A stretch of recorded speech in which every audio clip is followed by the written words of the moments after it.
Assalamualaikum warahmatullahi wabarakatuh. Selamat pagi.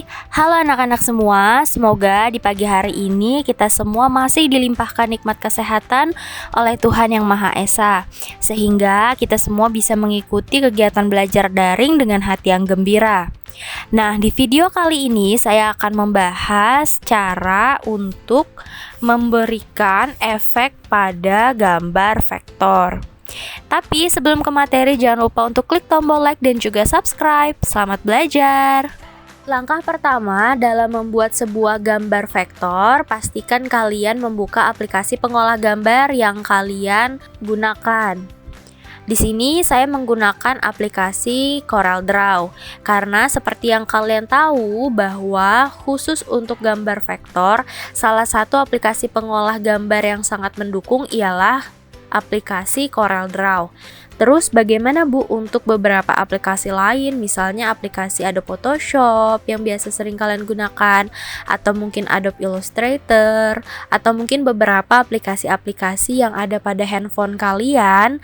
Nah, itu semua juga sama-sama bisa digunakan untuk mengedit atau mengolah gambar vektor tadi. Tetapi untuk gambar vektor yang lebih bagus aplikasinya, yang banyak banget orang gunain, sangat-sangat banyak gitu ya orang-orang gunain, itu menggunakan aplikasi CorelDRAW, karena aplikasi CorelDRAW itu juga sangat mudah, terus juga toolsnya sudah banyak, fitur-fiturnya juga lumayan lengkap gitu kan. Jadi banyak orang yang menggunakan aplikasi CorelDRAW dalam mengolah gambar vektor. Nah, kembali lagi, setelah kalian membuka aplikasi pengolah gambar yang kalian gunakan, pastikan pertama-tama adalah membuat lembar kerja baru. Nah, di sini kita klik langsung tools new-nya. Kalian bisa mungkin langsung klik Ctrl N pada keyboard kalian untuk membuat sebuah lembar kerja baru, atau kalian bisa klik menu file, kemudian pilih new. Ya. Di sini saya gunakan aja langsung tools new-nya. Nah, setelah itu maka akan muncul kotak dialog untuk membuat lembar kerja baru ini. Kita ubah dulu namanya menjadi gambar. Ulangin ya, menjadi efek gambar vektor misalnya. Kemudian untuk size-nya silahkan kalian atur sesuai dengan size yang kalian inginkan. Di sini saya coba untuk menggunakan size legal supaya lebih besar ya. Terus saya ubah untuk, nah kemudian di sini orientasinya saya pilih yang landscape ya. Kalau kalian mau menggunakan portrait juga nggak apa-apa, tapi di sini saya gunakan yang landscape. Oke, setelah jadi pengaturan dari lembar kerja yang udah kita buat, kita tinggal oke saja. Kita tunggu, maka lembar kerjanya langsung jadi. Nah, yang akan kita bahas pada hari ini ialah memberikan efek pada gambar vektor gitu kan. Nah, jadi kita harus tahu setidaknya beberapa efek-efek yang ada pada aplikasi CorelDRAW untuk membantu kita dalam mengolah gambar. Nah, yang mana pada suatu gambar atau mungkin foto atau objek yang kita berikan efek itu nantinya akan memiliki hasil yang berbeda dengan gambar aslinya. Nah, kegiatan menambahkan efek ini itu biasa disebut dengan mengedit gambar, atau mungkin kita sering bilang ngedit foto gitu kan. Yang mana dengan ditambahkan efek, gambar itu akan menjadi lebih unik, berkesan, dan juga memiliki nilai estetika atau keindahan. Nah, sekarang sesuai dengan materi yang udah saya sampaikan di video sebelumnya, di sini saya akan memberikan contoh untuk efek shadow atau bayangan atau drop shadow, kemudian efek contour, efek blind, dan juga efek distort. Kita langsung ke efek yang pertama, yaitu ada efek bayangan atau shadow, atau biasa juga disebut dengan drop shadow. Nah, yang mana drop shadow sendiri adalah sebuah efek bayangan yang timbul pada suatu objek. bisa pada sebuah kotak, tabel, dan juga gambar. Dalam Corel Draw, tool untuk membuat efek bayangan yaitu pada drop shadow. Nah, kalian bisa lihat di sini ya. Di sini udah terpilih drop shadow tools. Silakan kalian klik tanda panah ke bawahnya ini untuk mengetahui ada efek apa saja. Nah, di sini ada drop shadow, kemudian ada efek contour, efek blend, efek distort, efek envelope, dan efek extrude. Di sini kita mau coba untuk mencontohkan efek dari drop shadow. Jadi di sini yang dipilih adalah efek drop shadow ya. Nah, untuk penggunaan efek drop shadow ini kita letakkan dulu gambarnya, atau mungkin kita letakkan dulu objek apa yang ingin kita berikan efek drop shadow. Nah, di sini saya coba untuk membuat objek lingkaran terlebih dahulu ya. Ini kita pilih objek lingkaran. Ini kita buat lingkaran ya. Kita coba buat lingkaran. Nah, udah jadi.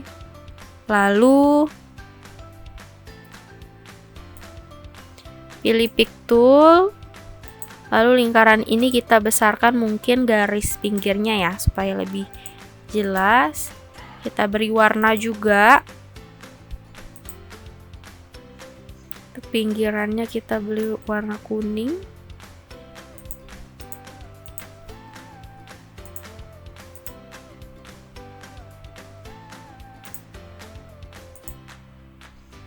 Kita pilih yang agak tebal ya, misalnya 20. Oke, terus kita pindah. Nah, kemudian kita klik dulu objeknya, lalu kita pilih efek drop shadow tadi. Kita aktifkan. Nah, lalu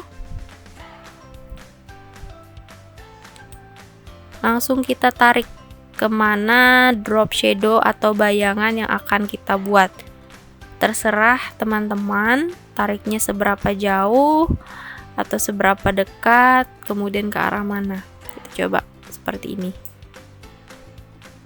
Nah, jadi drop shadow-nya di sini. Kemudian drop shadow-nya di sini itu menjadi warna hitam. Kenapa? Karena yang kita pilih di sini shadow color-nya adalah hitam. Jika kita mungkin pilih pink, maka drop shadow-nya akan berubah menjadi warna pink. Tapi kita udah ganti jadi warna pink. Nih, kalian tinggal pindah, langsung tarik aja di sini. Ke sini juga boleh. Ini agak ditarik ke ini. Dijauhin juga boleh. Ini untuk memperkecil, memperbesarnya. Transparansinya seberapa besar gitu ya, opacity-nya. Nih, misalnya seperti itu. Nah, oke, ini untuk yang drop shadow. Supaya tidak hilang, kita coba untuk save efek gambar vektor yang pertama. Kita save efek gambar vektor 1. Save. Oke, ini udah efek gambar vektor 1 yaitu drop shadow. Nah, kita hapus aja ya supaya kita nggak membuat lembar kerja baru lagi. Kita lanjut ke efek yang kedua, yaitu ada efek contour.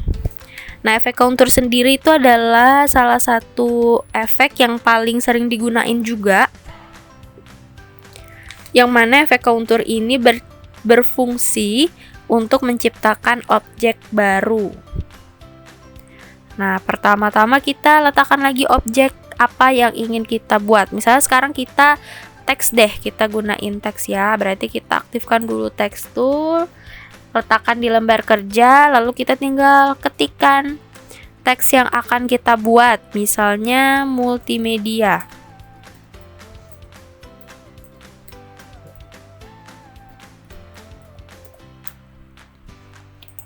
Nah, multimedia.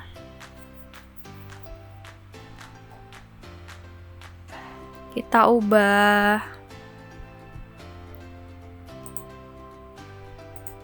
fontnya juga kita ubah.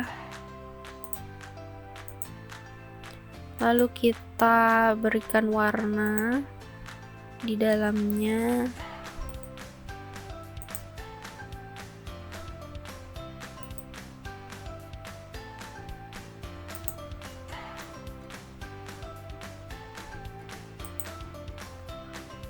Nih ya, udah kita buat.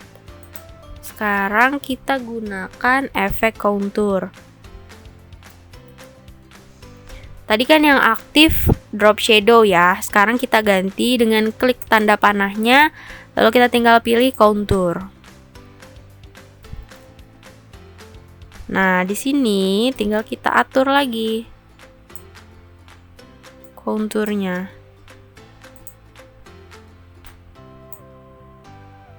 Ke dalam kah atau keluar kah?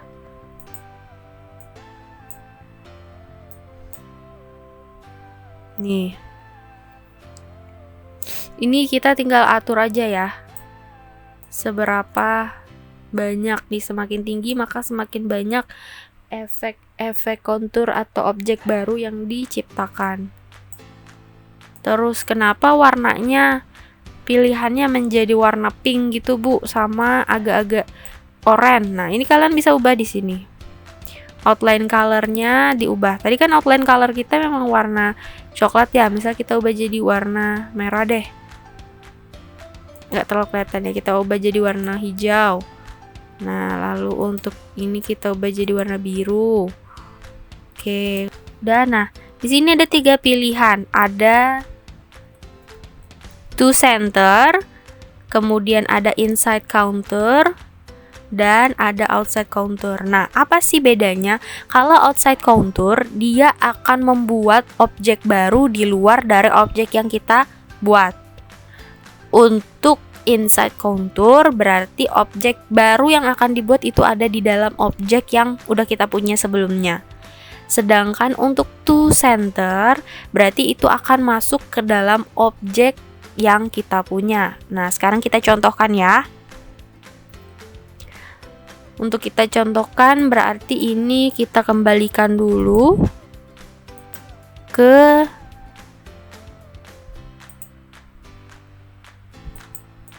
objek yang pertama tadi. Nah, ini kemudian kita aktifkan konturnya. Udah ya, udah kita aktifkan. Ini kita pilih dulu, misalnya to center. Nah, lihat dia ada di dalam kan? Kalian besarin aja nih, dia udah ada di dalam. Kalian bisa lihat warnanya ada hijau, di sini ada hijau, kemudian ada biru. Ada biru di sini. Nah, ini kalian tinggal besarkan atau kecilkan. Nah, di sini kan udah kalian lihat ya. Ada 2 warnanya, yang ada warna hijau. Ini untuk outline colornya, kemudian ada warna biru untuk fill color. Ini biru, ini ada hijau. Nah, ini karena dia to center, maka dia hanya bisa dibawa ke dalam. Kalau kalian bawa keluar, dia bakal offset atau keluar dari objek yang kita punya, karena objek yang kita punya kecil. Seandainya kita punya objeknya lebih besar atau gambarnya lebih besar, maka si efek counter ini akan berfungsi. Tapi karena objek yang kita buat kecil, dia tidak bisa untuk ditarik lebih jauh keluar. Jadi kita bisa tarik ke dalam seperti ini atau tarik keluar sedikit. Nah, kalian bisa lihat di sini untuk outside, untuk outline colornya warna hijau, kemudian untuk fill colornya yang di dalamnya ini warna biru. Nah, ini tadi kita gunakan yang to center, yang inside counter. Ini tadi kita gunakan yang inside counter. Sekarang coba lagi kita kembalikan. Lalu kita pilih untuk tadi udah inside counter ya. Tadi inside counter, sekarang kita pilih lagi contour toolnya. Lalu kita pilih yang to center. Nah, kalau to center dia otomatis udah langsung fill to the object. Sebenarnya to center dan inside counter ini kurang lebih sama. Tapi kalau to center dia udah langsung memfokuskan ke dalam objeknya. Gitu ya. Limitnya udah segitu aja. Coba kita keluarkan. Nah, nggak bisa juga kan. Kita bawa keluar, ya akan berubah otomatis menjadi outside contour nih, lihat. Makanya yang aktif di sini tiba-tiba langsung jadi outside contour kan? Outside contour kan? Karena memang yang ditarik di sini jauh keluar. Nah, ini misalnya yang outside contour tadi. Jauhkan lagi. Nih. Terus kita tinggal atur di sini. Nah, ini untuk membuat berapa banyak kontur yang akan dibuat. Nih, misalnya kita mau gedein lagi, silahkan. Nah, anggap aja kita buat seperti ini ya. Kecilin lagi kali, kecilin lagi sedikit. Oke, terus kita ubah efeknya jadi pick tool. Kita ketengahkan, kecilin sedikit, ketengahkan lagi supaya masuk ke dalam kotaknya, lalu kita save. Lalu kita save. Di sini kita save as jadi efek vektor 2. Oke, kita save. Udah, jadi ini tadi untuk efek contour. Sekarang kita hapus, kita pindah ke efek selanjutnya, yaitu adalah efek blend. Nah, efek blend adalah sebuah efek atau tool yang paling sering digunakan juga untuk membuat objek duplikasi. Ya. Jadi objeknya nanti itu akan mentransformasi atau mencampurkan beberapa objek atau warna sehingga menjadi sebuah objek baru. Nah, di sini kita harus sediakan 2 objek. Misalnya kita sediakan objek lingkaran dan 1 objek lagi kompleks star deh. Kompleks star seperti ini. Kompleksannya kita gedein, untuk yang lingkaran kita kecilin. Oke, udah. Selanjutnya kita tinggal pilih toolsnya. Sama tempatnya di sini kita pilih menjadi blend. Lalu kita tinggal klik dari objek mana yang akan kita gabungkan. Misalnya dari lingkaran ke objek kompleks star ini tadi, maka kita tinggal tarik objek lingkaran ke kompleks star. Nah, dia akan berubah seperti ini ya. Terus nih, kita bisa mengubah, ini kan banyak banget ya objek baru yang dia buat. Kita bisa ubah banyaknya objek ini pada bagian blend objek ini. Nah, ini kita tinggal sedikitkan aja. Kita kurangi misalnya jadi 7. Nah, maka objek baru yang tadi dibuat, yang udah digabungkan tuh cuma ada 7. 1, 2, 3, 4, 5, 6, 7. Oke. Sekarang coba kita contohkan dengan menggunakan warna ya. Misalnya di sini kita buat kotak dulu deh, persegi. Kita beri warna hijau lumut, pinggirannya nggak usah pakai warna, outline-nya nggak usah. Lalu kita bikin elips di sini. Elips, kita buat elips, warnanya jadi warna ungu, tidak usah pakai outline. Oke, udah ya. Sekarang kita coba buat perseginya blend ke lingkaran. Kita pilih blend tool, lalu kita tinggal tarik. Nah, seperti ini jadinya. Ingat, kalian bisa kurangi berapa banyak blend atau objek gabungan yang kalian buat di sini. Misalnya 9, kita ubah jadi 9. Lalu untuk opacity-nya kalian bisa atur di sini ya. Nah, ini untuk mengatur jarak dan opacity-nya. Oke. Jika sudah, kita tinggal save as menjadi vektor 3. Ini untuk efek blind. Yang terakhir ada efek distort. Nah, efek distort adalah efek tarikan atau dorongan pada suatu objek, baik secara acak maupun teratur. tanpa mengubah sifatnya. Nah, sekarang kita coba untuk efek distort. Kita drop lagi objeknya. Kita ubah ya objeknya, mungkin bisa jadi polygon. Kemudian kita kasih warna kuning. Pinggirannya biru aja. Kita gunakan efek distort sekarang. Nih.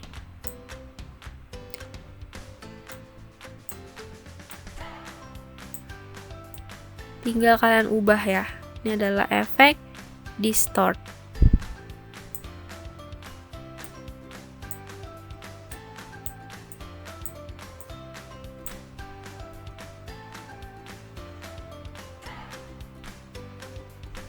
Nah, ini adalah efek distort. Yang kita pilih di sini itu push and pull distort. Jadi dia hanya menarik dari objek yang udah kita buat. Kalau kita pilih yang zipper distort, maka dia akan membentuk objek lain. Objek lainnya itu bentuknya seperti zipper. Nih. Atau seperti anak panah gitu ya. Nih, seperti ini. Ada lagi yang lain, kita kembalikan dulu. Satunya di sini ada twister distortion. Nah, dia akan membentuk gelombang ya. Jadi seperti ada gelombang-gelombangnya gitu. Nah, seperti ini contohnya. Sekarang mungkin kita bisa ketengahkan saja objeknya, lalu kita simpan.